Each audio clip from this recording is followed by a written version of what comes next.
ഇത് വലിയൊരു വലിയൊരു ഒരു ഒരു പ്രസ്താവനയാണ്. അങ്ങ് എല്ലാം അറിയുന്നത്, അതായത് എന്റെ വീഴ്ചകളൊക്കെ നീ തള്ളിപ്പറഞ്ഞൊക്കെ അറിയുന്നു. എന്നാൽ ഞാൻ അങ്ങയെ സ്നേഹിക്കുന്നു എന്നും അങ്ങ് അറിയപ്പെടുന്നത്. ഇവിടെ ഒരു മനുഷ്യന്, ബലഹീനനായ നമുക്ക് കർത്താവിന്റെ മുമ്പിൽ പറയാനുള്ളത് ഇതൊക്കെ തന്നെയാണ്. കർത്താവ് എന്റെ എല്ലാ കുറവുകളും വീഴ്ചകളും പാപങ്ങളും ഒക്കെ അങ്ങ് കാണുന്നുണ്ട്, അങ്ങ് അറിയുന്നുണ്ട്. എന്റെ കർത്താവെ, ഞാൻ അങ്ങയെ സ്നേഹിക്കുന്നു എന്നും അങ്ങ് അറിയുന്നുണ്ട്. ഇവിടെ ഈശോയെ തള്ളിപ്പറഞ്ഞ ആ സംഭവത്തിലേക്ക് 3 പ്രാവശ്യം ഈശോ പത്രോസിനെ ആ ചോദ്യങ്ങൾ ചോദിച്ച് ആ തള്ളിപ്പറഞ്ഞ കാര്യങ്ങളെ വീണ്ടും മനസ്സിലേക്ക് കൊണ്ടുവരും.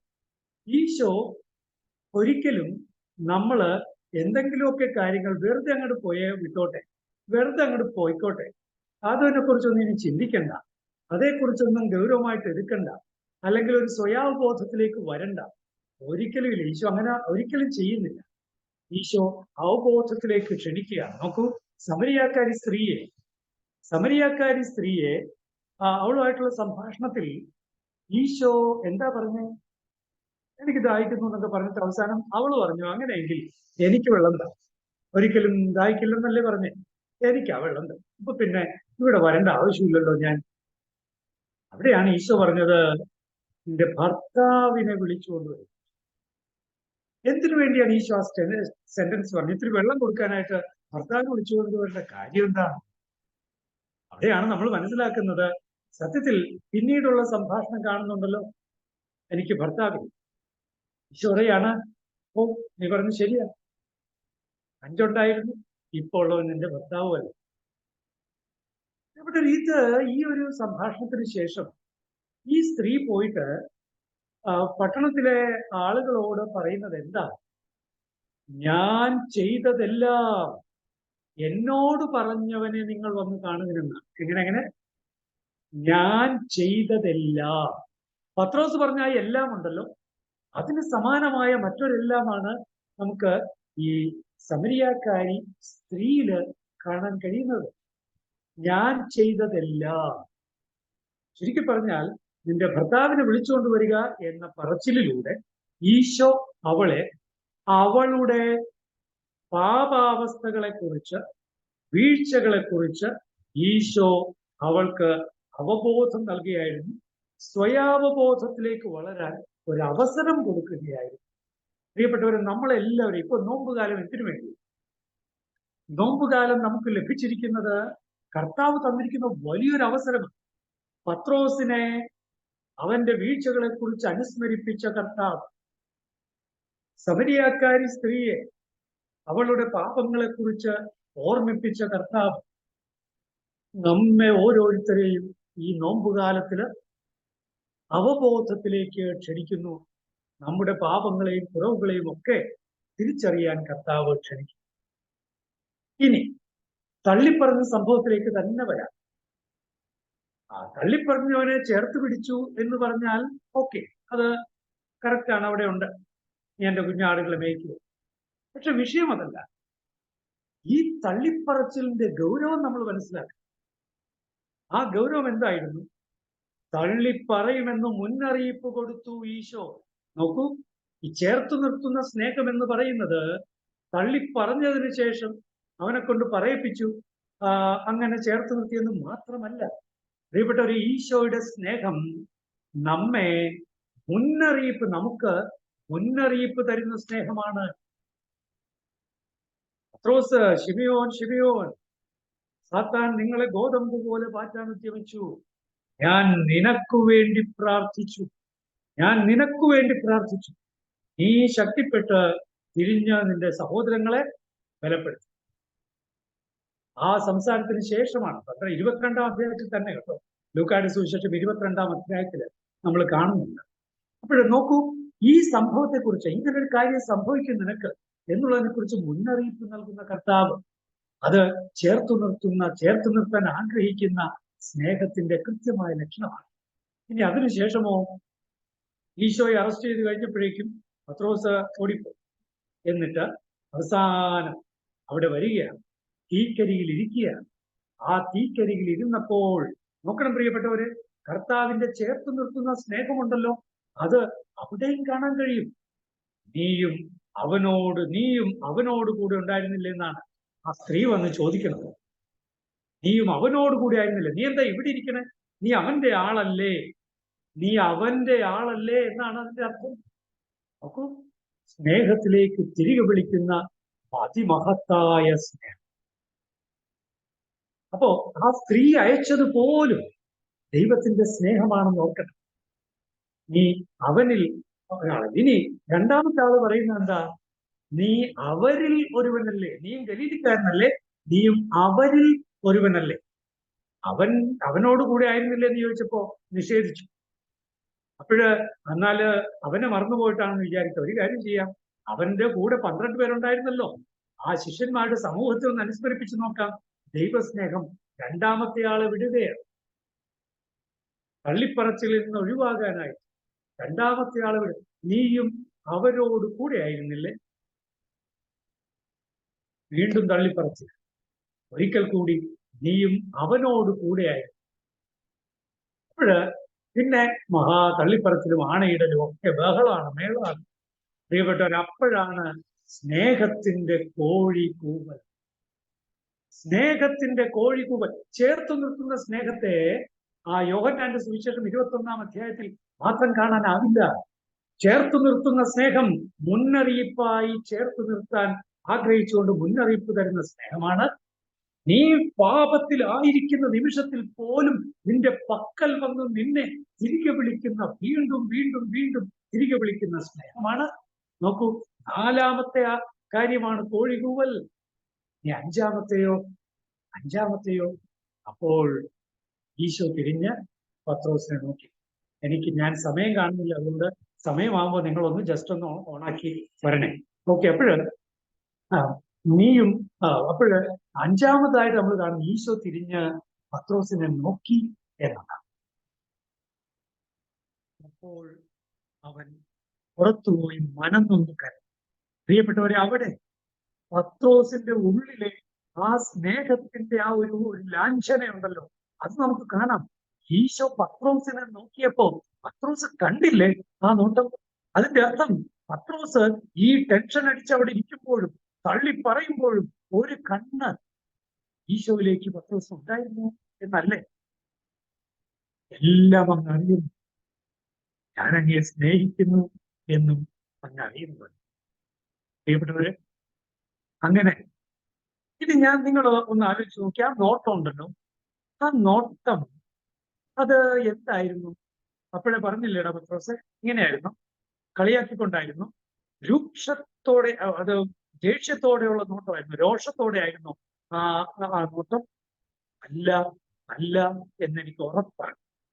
മറിച്ച് പത്രോസേ, നീ വീണു, പേടിക്കണ്ട, ഞാൻ നിന്നെ സ്നേഹിക്കും. ആ നോട്ടം സ്നേഹത്തിന്റെ നോട്ടമായിരുന്നു. ആ സ്നേഹത്തിന്റെ നോട്ടത്തിന്റെ തുടർച്ചയാണ് യോഹന്നാന്റെ സുവിശേഷത്തിലെ ചോദ്യങ്ങളിലുള്ളത്.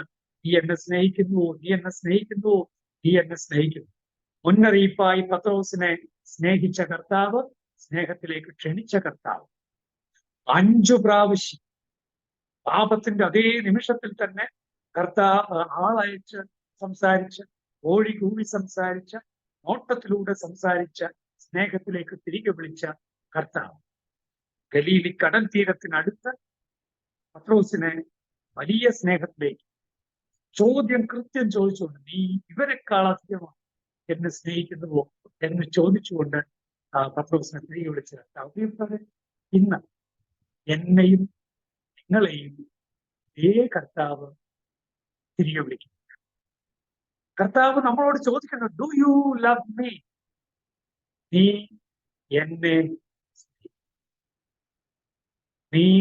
എന്നെ സ്നേഹിക്കും.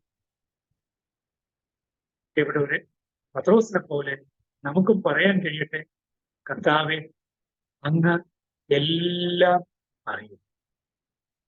കർത്താവെ, അങ്ങ് ഞാൻ എന്നെ അറിയുന്നതിനേക്കാൾ അധികമായി അങ്ങ് എന്നെ അറിയും. എന്റെ വീഴ്ചകൾക്കെല്ലാം, എന്റെ വീഴ്ചകൾ മാത്രമല്ല, എന്റെ ഗുണങ്ങളും കുറവുകളും ബലഹീനതകളും നന്മകളും പുണ്യങ്ങളും എല്ലാം അറിയുന്നു, കർത്താവ് അറിയുന്നു. അതുകൊണ്ട് നമുക്ക് പ്രത്യേകം പ്രാർത്ഥിക്കാം, ഈശോയെ പത്രോസിനെ പോലെ എന്നെ അങ്ങ് വിടാതെ പിന്തുടരണമേ. അറിയിപ്പായി, അഭാവസ്ഥയിൽ വീണ്ടും വീണ്ടും ഉള്ള വരവായി, പിന്നീടുള്ള ചോദ്യമായി, അങ്ങയെ സ്നേഹിച്ച് പൂർണ്ണമായി സ്നേഹിക്കുന്ന അവസ്ഥയിലേക്ക് മാത്രം എത്തണം. ഇതാണ് എന്റെ ആഗ്രഹം. ഈശോ മിശിഹായ്ക്ക് താങ്ക് യു അച്ഛാ. Thank you. നമ്മളെ ചേർത്ത് പിടിക്കുന്ന ദൈവത്തിന്റെ സ്നേഹത്തെക്കുറിച്ചാണ് ജോഷി അച്ഛൻ നമ്മോട് പങ്കുവച്ചത്. നമ്മൾ ഓൺലൈനിൽ അമേരിക്കക്കാർക്കും കേരളത്തിലുള്ളവർക്കും വേണ്ടി 2 ഓൺലൈൻ പ്രോഗ്രാം നടക്കുന്നുണ്ട് 10 ആഴ്ചത്തെ. അതിലെല്ലാം ജോഷി അച്ഛൻ്റെ സെഷനുണ്ട്. ഇവിടെ നമുക്ക് പ്രത്യേകമായിട്ട് ജോഷി അച്ഛനെ ഓർക്കാം. ജോഷി അച്ഛൻ്റെ ശുശ്രൂഷകളെയും ജോഷി അച്ഛനുമായി ബന്ധപ്പെട്ട എല്ലാ മേഖലകളെയും നമുക്കൊന്ന് സമർപ്പിക്കാം. ദൈവം സഭയ്ക്ക് നൽകിയ, അല്ലെങ്കിൽ ഈ ലോകത്തിന് നൽകിയ വലിയ അനുഗ്രഹമാണ് ജോഷി അച്ഛൻ. നമുക്ക് ഒരു നിമിഷം ജോഷി അച്ഛൻ്റെ ശുശ്രൂഷകളെല്ലാം സമർപ്പിച്ച് ഒന്ന് സ്തുതിച്ച് പ്രാർത്ഥിക്കാം. യേശുവേ നന്ദി, യേശുവേ സ്തുതി, യേശുവേ ആരാധന, കർത്താവേ നന്ദി, കർത്താവേ സ്തുതി, കർത്താവേ ആരാധന, ആരാധന, ആരാധന, ദൈവമേ നന്ദി, ദൈവമേ സ്തുതി, ദൈവമേ ആരാധന, ആരാധന. പ്രിയപ്പെട്ടവരെ, ഏതാനും സമയം കൂടി നമ്മൾ പ്രാർത്ഥിക്കാനായിട്ട് നമ്മളൊന്ന് എടുക്കുകയാണ്. പ്രത്യേകമായി നമ്മൾ നോമ്പ് കാലത്തിലൂടെയാണല്ലോ കടന്നു പോകുന്നത്. ഈ ഒരു നോമ്പ് കർത്താവിന്റെ കൂടെ വളരാൻ ദൈവം നമുക്ക് തന്ന വലിയൊരു അവസരമാണ്. ദൈവം നമുക്ക് നന്ദിയോടെ ഓർക്കാം. നാം ഉറങ്ങാനായിട്ട് പോകുന്ന ഈ സന്ധ്യയിൽ അവസാന സമയത്ത് ദൈവത്തിന്റെ വചനം കേട്ട് ദൈവത്തിന്റെ മനസ്സറിഞ്ഞ് നമുക്ക് ആ വഴികളിലൂടെ സഞ്ചരിച്ച് കുരിശിന്റെ വഴിയിലൂടെ പോയി പ്രാർത്ഥിച്ച് ഈ 40 ദിവസങ്ങൾ മുന്നോട്ട് പോകാൻ ദൈവം നൽകുന്ന കൃപയ്ക്ക് നമുക്കൊന്നാമത് നന്ദി പറയാം. നമ്മൾ ഈ ഒരു കൂട്ടായ്മയിലായിരിക്കുന്ന എല്ലാവരെയും, ഇതിൽ പങ്കുചേരാൻ കഴിയാതെ പോയിട്ടുള്ളവരെയും നമ്മുടെ കുടുംബാംഗങ്ങളെയും എല്ലാം ദൈവകരങ്ങളിൽ നമുക്കൊന്ന് ഏൽപ്പിക്കാം. ഈശോയുടെ ആ വലിയ ആഴമായ സ്നേഹം സകലരെയും ചേർത്ത് പിടിക്കുന്ന, പാപത്തിലായിരിക്കുമ്പോഴും തള്ളിപ്പറയുമ്പോഴും ഒറ്റിക്കൊടുക്കുമ്പോഴും ഒക്കെ ചേർത്ത് പിടിച്ചു നിർത്തുന്ന ആ സ്നേഹത്തിലേക്ക് നാം ഓരോരുത്തരും വളരാൻ ഈ 40 ദിനങ്ങൾ നമ്മുടെ ജീവിതത്തിൽ ദൈവത്തിന്റെ ആത്മാവ് ഇടപെടാൻ ആഗ്രഹിച്ചുകൊണ്ടുകൂടെ നമുക്കൊന്ന് സ്തുതിക്കാം. Hallelujah, hallelujah, hallelujah. യേശുവേ ആരാധന, യേശുവേ നന്ദി, ദൈവമേ ആരാധന, ദൈവമേ നന്ദി, കർത്താവേ മഹത്വം, മഹത്വം, ആരാധന, ആരാധന. പിതാവായ ദൈവമേ, പുത്രനായ ദൈവമേ, പരിശുദ്ധാത്മാവായ ദൈവമേ, ആരാധന. ഹല്ലേലൂയ. യേശുവേ, യേശുവേ, യേശുവേ, യേശുവേ, യേശുവേ, ആരാധന, ആരാധന. ഹല്ലേലൂയ. സാർവത്രിക സഭയെ ഓർക്കാം, പരിശുദ്ധ പിതാവിനെ ഓർക്കാം, എല്ലാ പിതാക്കന്മാരെയും വൈദികരെയും സമർപ്പിതർ, സന്യസ്തർ, ആത്മായ ശുശ്രൂഷകർ എല്ലാവരെയും ദൈവകരങ്ങളിൽ നമുക്ക് ഈ സമയം കൊടുക്കാം. ഈ നോമ്പുകാലത്തിലൂടെ കടന്നു പോകുന്ന സഭാമക്കൾ മുഴുവൻ, സഭ മുഴുവൻ ആ നോമ്പിന്റെ ചൈതന്യത്തിൽ വളരാൻ ദൈവമേ നിന്റെ പ്രത്യേകമായ ഇടപെടൽ ഉണ്ടാകണമേ എന്ന് നമുക്ക് പ്രാർത്ഥിക്കാം. സഭ കൂടുതൽ ആഴത്തിൽ ക്രിസ്തുവിന്റെ സ്നേഹത്തിൽ വളരാനും ആ സ്നേഹം സജീവമായി പ്രകടിപ്പിക്കാനും തക്കവിധം സഭയുടെ എല്ലാ മേഖലകളെയും സജീവമായി ശക്തിപ്പെടുത്തണമേ എന്ന് പ്രാർത്ഥിക്കാം.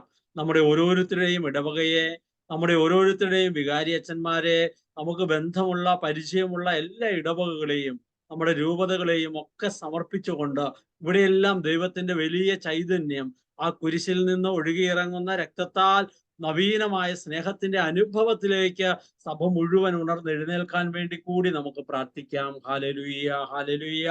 Hallelujah, hallelujah. യേശുവേ ആരാധന, ആരാധന, ആരാധന. കർത്താവേ നന്ദി പറയുന്നു. ഹല്ലേലൂയ.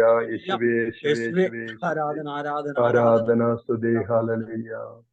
പ്രത്യേകമായി നമ്മുടെ ഈ കൂട്ടായ്മയിൽ പങ്കെടുക്കുന്ന ഓരോരുത്തരുടെയും വ്യക്തിപരമായ നിയോഗങ്ങളെ നമുക്ക് കൊടുക്കാം. 2 or 3 പേർ എന്റെ നാമത്തിൽ ഒരുമിച്ച് കൂടുമ്പോൾ അവരുടെ മധ്യേ ഞാനുണ്ട് എന്ന് അരുളി ചെയ്തവൻ.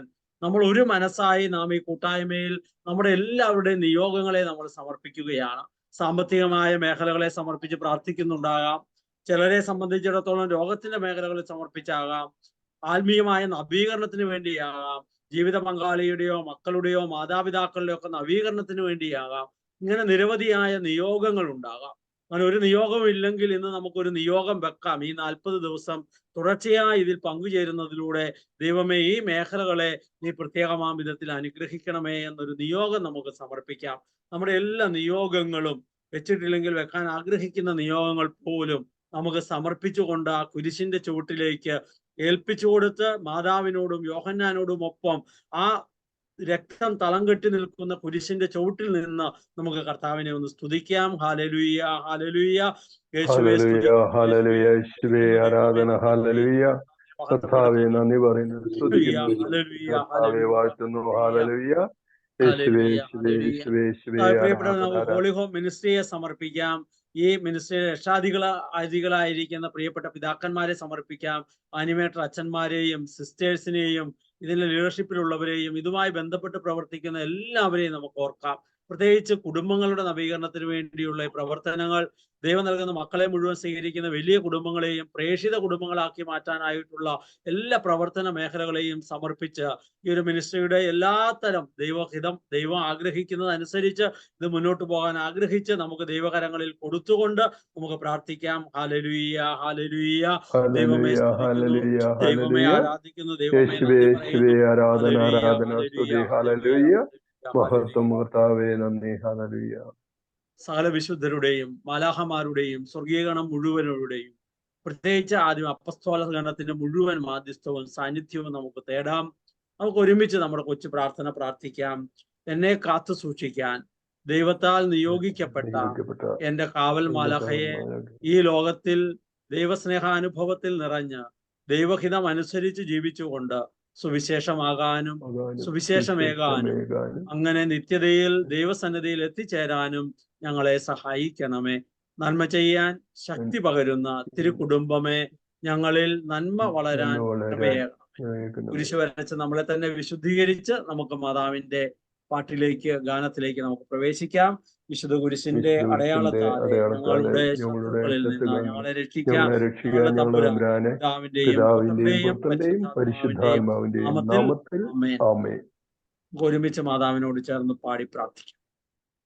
ചൊല്ലുന്ന നിമിഷം മാതാവിൻ ചാരി ചെല്ലുന്ന ജപമാല വഴിയാൻ, ചൊല്ലുന്ന നിമിഷം മാതാവിൻ ചാരി ചെല്ലുന്ന ജപമാല വഴിയാൻ, കയ്യിലിരിക്കുന്ന ഉണ്ണീശോയുടെ ചാരി ഞാനുമിരിക്കും, കയ്യിലിരിക്കുന്ന ഉണ്ണീശോയുടെ ചാരി ഞാനുമിരിക്കും.